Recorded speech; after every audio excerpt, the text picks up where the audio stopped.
A sede do Colexio Oficial de Secretarios, Interventores e Tesoreiros, COSITAL, mellorará as súas instalacións grazas á Deputación. O presidente da institución provincial, José Tomé, e o máximo responsable do colexio, José Antonio Mourelle, asinaron un convenio de colaboración para a reforma da sede colexal. En total, 13.000 euros que supoñen o 95% do orzamento total do presuposto, mentres que o colectivo asumirá o 5% restante. O presidente sinalou que este acordo responde ao compromiso da Deputación coas infraestructuras do sector público e co benestar dos profesionais da administración local.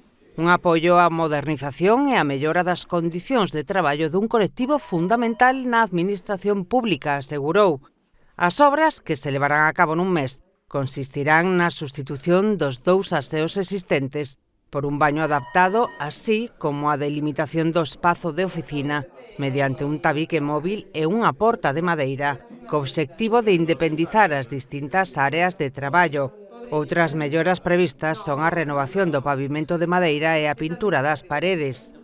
A actuación buscará mellorar tanto a accesibilidade como a funcionalidade estética do espazo situado na Rúa Ourense de Lugo.